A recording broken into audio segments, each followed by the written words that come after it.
నమస్కారం MCN news కి స్వాగతం. ఈనాటి ముఖ్యాంశాలు.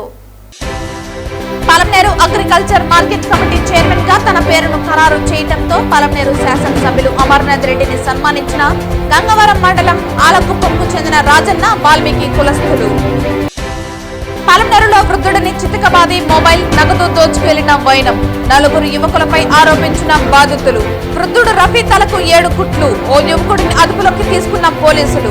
మరో 3 యువకుల కోసం గాలింపు. వార్తల్లోని వివరాలు.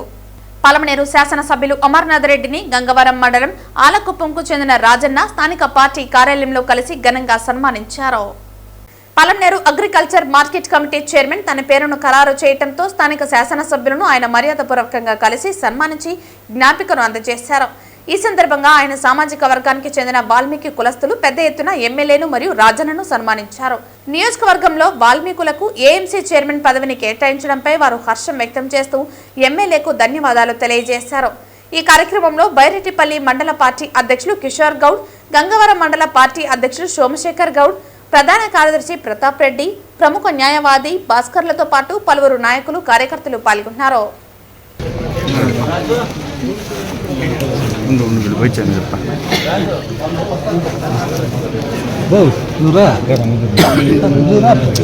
పలమనేరు పట్టణానికి చెందిన రఫీ శుక్రవారం తెలిపిన సమాచారం మేరకు గుడిఅత్తం రోడ్డు నందు నడుచుకుని వెళ్తుండగా 4 యువకులు తనను కొట్టి తన దగ్గర ఉన్న సుమారు 5,000 రూపాయల నగదు, మొబైల్ ఫోన్ను తీసుకుని ఉడాయించారని తెలిపారు.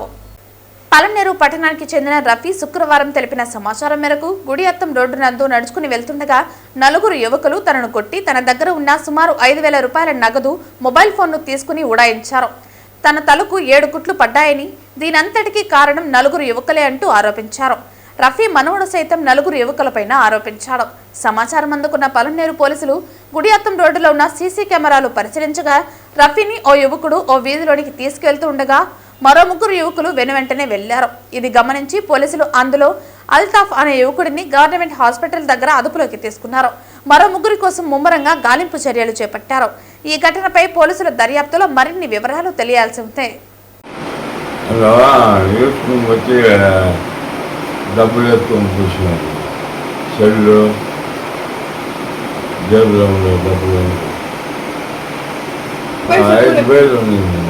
జీతం తీసే 12,000 అట్లా దగ్గరే పెట్టుకున్నారు ఆయన. ప్రపంచ ప్రఖ్యాతిగాంచిన తిరుమల తిరుపతి దేవస్థానంలో ఉద్యోగం పూర్వజన్మ సుకృతమని, చిన్న స్థాయిలో తక్కువ జీతానికి ఉద్యోగంలో చేరి పదవి విరమణ వరకు శ్రీవారి దర్శనానికి వచ్చే భక్తులకు సేవలందిస్తూ శ్రీవారి ఆస్తులను సంరక్షిస్తున్న శాశ్వత ఉద్యోగస్తులకు అర్హతలను బట్టి పదోన్నతులు కల్పించాలని కోర్టు కేసులను బూచిగా చూపి కాలయాపన చేసిన గత ప్రభుత్వానికి అప్పట్లో వారికి సంపూర్ణ సహకారం అందించిన కొంతమంది అధికారుల కారణంగా ఎన్డీఏ కూటమికి అపకీర్తి వచ్చే ప్రమాదం ఉందని బీజేపీ నేత నవీన్ కుమార్ రెడ్డి అన్నారు. తిరుమల తిరుపతి దేవస్థానానికి దేశవ్యాప్తంగా ఉన్న దేవాలయాల సంరక్షణ కోసం పదవి విరమణ చేసిన వారికి తిరిగి ఉద్యోగ అవకాశం కల్పిస్తామని ఇచ్చిన ప్రకటన నిరుద్యోగ యువతకు టీటీడీలో పదోన్నతుల కోసం ఎదురు చూస్తున్న వారిని తీవ్ర నిరాశకు గురి చేసిందన్నారు. టీటీడీలో విలీనమైన తర్వాత స్విమ్స్ ఆసుపత్రిలో సుదీర్ఘకాలంగా చాలీచాలని జీతాలకు పనిచేస్తున్న డాక్టర్లకు మొదటి ప్రాధాన్యతనిచ్చి పదోన్నతి కల్పించి జీతాలు పెంచేలా ధర్మకర్తలి మండలికి ఆదేశాలు ఇవ్వాలని సీఎంకి విజ్ఞప్తి చేశారు.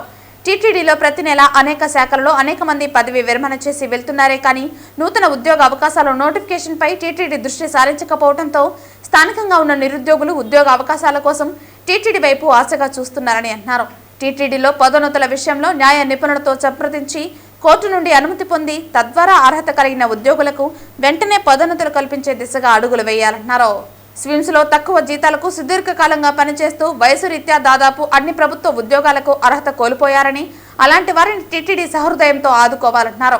ధర్మో రక్షితి రక్షిత టీటీడీ నినాదానికి స్ఫూర్తిదాయకంగా TTD board chairman, EO, additional EO, Tirupati జేఈఓలు సహృదయంతో స్పందించి టీటీడీ స్విమ్స్ ఉద్యోగస్తుల పదోన్నతులపై టీటీడీ బోర్డులో సానుకూలంగా స్పందించేలా ఆదేశాలు ఇవ్వాలని శ్రీవారి భక్తులు ఆంధ్రప్రదేశ్ ముఖ్యమంత్రి నారా చంద్రబాబు నాయుడుకి నవీన్ కుమార్ రెడ్డి విజ్ఞప్తి చేస్తూ లేఖ రాశారు. ప్రపంచ ప్రఖ్యాతిగాంచిన పవిత్ర పుణ్యక్షేత్రమైన తిరుమల తిరుపతి దేవస్థానంలో చిన్న స్థాయి ఉద్యోగం దొరకడం పూర్వజన్మ సుకృతంగా భావిస్తారండి.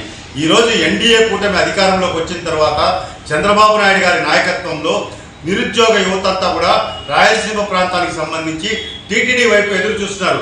టీటీడీలో ఉద్యోగ నియామకాల నోటిఫికేషన్ ఎప్పుడెప్పుడు వస్తుందా అని చెప్పని.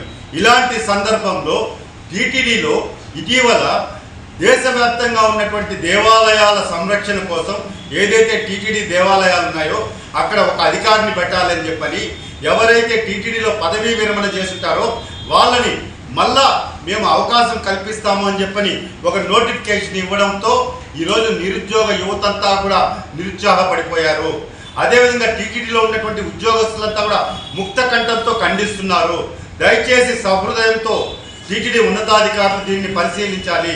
ఎందుకంటే ఈరోజు పదోన్నతులు లేకుండా కోర్టులో జరుగుతున్నటువంటి కేసులని పూచిగా చూపించి గత ప్రభుత్వము ఎవరైతే అర్హత కలిగి పదోన్నతులు రావాలని ఎదురు చూస్తున్నారో వాళ్ళందరికీ కల్పించలేదండి. దానితో ఈరోజు ఉన్నతాధికారుల పోస్టులన్నీ కూడా పదవీ విరమణ చేసి వెళ్ళిపోతున్నారు. కొత్తగా నియామకాలు చేపట్టడం లేదు. దీని కారణంగా ఎవరైతే పదోన్నతులు రావాలో వాళ్ళు నష్టపోతున్నారు. కాబట్టి దయచేసి టీటీడీ ధర్మకర్తల మండలి చైర్మన్ సభ్యులు ఒక కమిటీ ఏర్పాటు చేసి యుద్ధ ప్రాతిపదికన పదోన్నతుల విషయంలో టీటీడీలో న్యాయం జరిగేలా అందరికీ మీరు వెంటనే పని ప్రారంభించాలని చెప్పి కోరుతున్నానండి. అదేవిధంగా రెండవ అంశం స్విమ్స్కి సంబంధించి ఈరోజు స్విమ్స్లో అనేక సంవత్సరాలుగా చాలని జీతాలకి అన్ని శాఖలలో పనిచేస్తున్నారండి.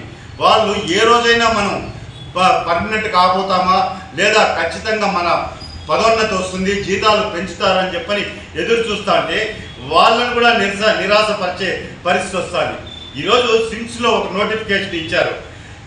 ఆ నోటిఫికేషన్ ప్రకారం ఇతర విభాగాల్లో పనిచేస్తున్నటువంటి నాన్ మెడికల్ అభ్యర్థులకు కూడా అవకాశం కల్పించే విధంగా సెంట్రల్ పే కమిషన్ ప్రకారం జీతాలు కల్పించి నోటిఫికేషన్ నందు మార్పులు చేసి పత్రికల్లో వస్తున్న విమర్శలకు సమాధానం చెప్పాలని చెప్పని నేను టీటీడీ యాజమాన్యాన్ని విజ్ఞప్తి చేస్తున్నాను. తిరుపతి జిల్లాలో ఉన్న శ్మశాన సమస్యలను పరిష్కరించాలని సిపిఎం పార్టీ నాయకులు జిల్లా రెవెన్యూ అధికారికి అర్జీ సమర్పించడం జరిగింది. ఈ సందర్భంగా సిపిఎం జిల్లా కార్యదర్శి వంతవాసి నాగరాజు మాట్లాడుతూ శ్మశాన సమస్యలు కూడా పరిష్కరించే పరిస్థితుల్లో ఈ ప్రభుత్వం లేదంటే చాలా సిగ్గుచేటని ఎద్దేవా చేశారు. ఈ కార్యక్రమంలో సిపిఎం నగర కార్యదర్శి వేణుగోపాల్ పాల్గొన్నారు.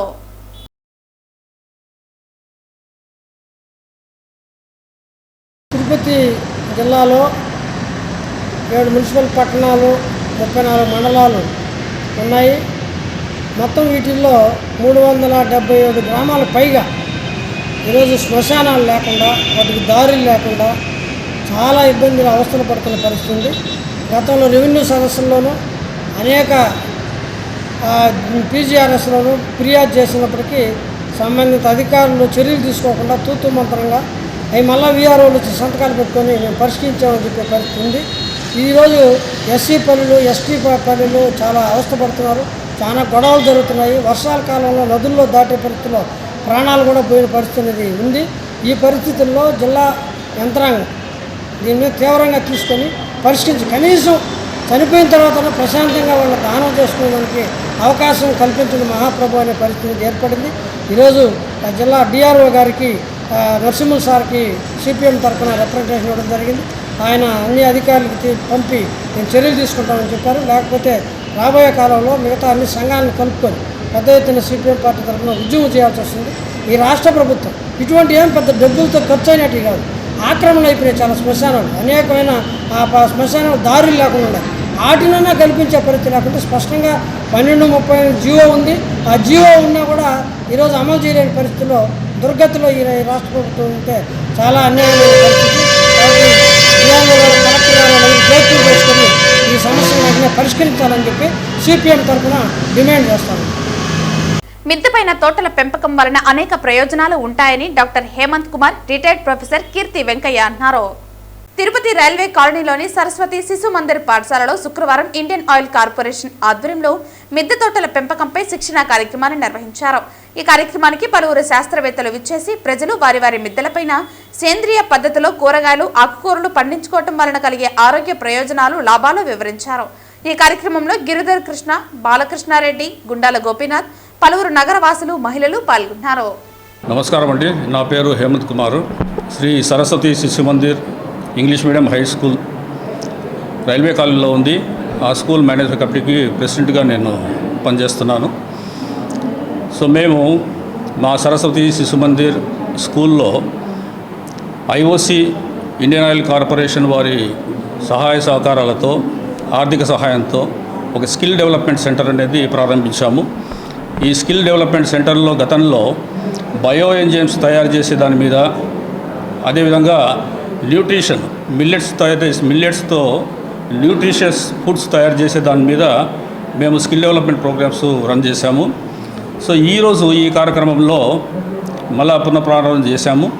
ఇందులో భూమి ఆరోగ్యం గురించి, పంటలలో వచ్చే పోషక లోపాల గురించి, వాటి నివారణ గురించి, అదేవిధంగా ఎరువుల యాజమాన్యం గురించి మనకు సిటీ టెర్రస్ గార్డెన్స్ అనే ఒక గ్రూప్ ఉంది తిరుపతిలో.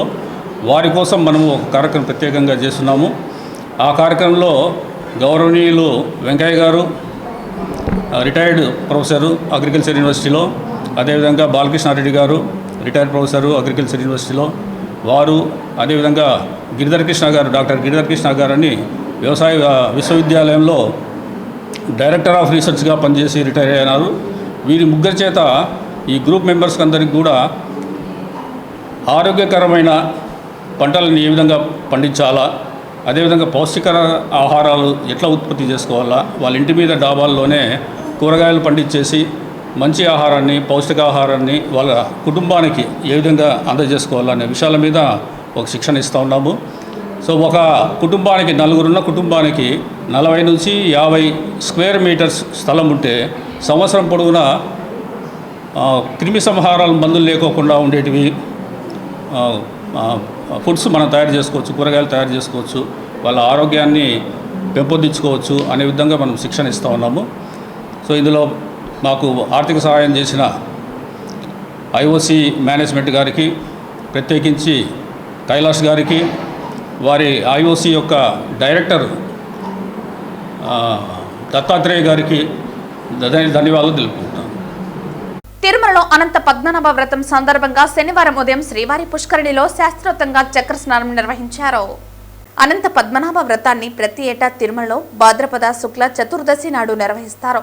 ఈ సందర్భంగా శ్రీవారి ఆలయంలో ఉదయం పూజలు చేసిన తరువాత శ్రీ సుదర్శన చక్ర తాల్వార్ను ఆలయం నుండి ఊరేగింపుగా తీసుకువెళ్లి శ్రీ వరాహస్వామి ఆలయం చెంత ఉన్న స్వామివారి పుష్కరిణిలో పాలు, పెరుగు, తేనె, కొబ్బరి నీళ్లు, పసుపు, చందనంతో విశేషంగా అభిషేకం చేపట్టారు.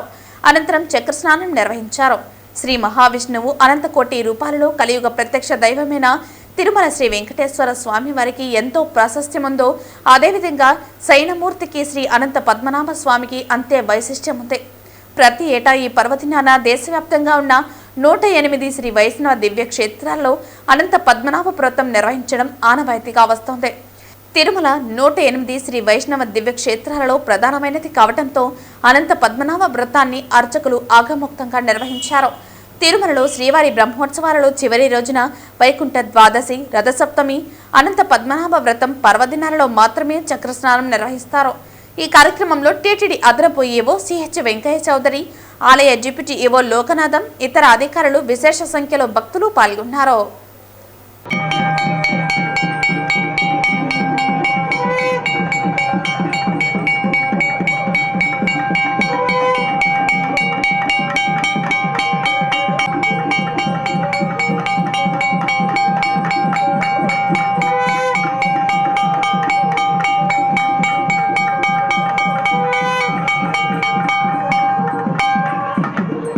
ఓం నమో వెంకటేశాయ.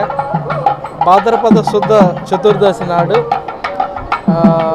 అనంత పద్మనాభకి వ్రతం చేయడం జరుగుతుంది. ఈ సందర్భంగా చక్రాల వారికి చక్ర స్నానం చేయటం ఇది ఆనవాయితీగా వచ్చిన వ్యవహారం. సో ఇది ఈరోజు అందరూ కూడా భక్తి శ్రద్ధలతో ఉదయాన్నే 6 గంటలకి తీసుకొచ్చి ఇక్కడ చక్రాల వారికి చక్ర స్నానం చేయడం జరిగింది. అందరూ కూడా అభిషేకం చేసిన తర్వాత చక్ర స్నానం చేయడం జరిగింది. అందరూ కూడా చాలా భక్తి శ్రద్ధలతో పార్టిసిపేట్ చేయడం జరిగింది. సో ఇది అనాదిగా వచ్చిన సాంప్రదాయం కాబట్టి అందరూ కూడా అదేవిధంగా సాంప్రదాయాన్ని పాటిస్తూ నిర్వహించడం జరిగింది. ఓం నమః. శనివారం ఉదయం నైవేద్య విరామ సమయంలో తిరుమల శ్రీవారిని పలువురు ప్రముఖులు దర్శించుకున్నారు. తిరుమల శ్రీవారిని సినీ నటుడు దాసరి నారాయణరావు కుమారుడు దాసరి అరుణ్ కుమార్ మరియు తెలంగాణ హైకోర్టు ప్రధాన న్యాయమూర్తి అపరేష్ కుమార్ సింగ్ వేరువేరుగా కుటుంబ సభ్యులతో కలిసి తిరుమల శ్రీ వెంకటేశ్వర స్వామి వారిని దర్శించుకున్నారు. అనంతరం రంగనాయకుల మండపంలో ఆలయ వేద పండితులు వీరికి ఆశీర్వచనం అందించారు. అనంతరం ఆలయ అధికారులు వీరిని శేష వస్త్రంతో సత్కరించి తీర్థ ప్రసాదాలను అందజేశారు.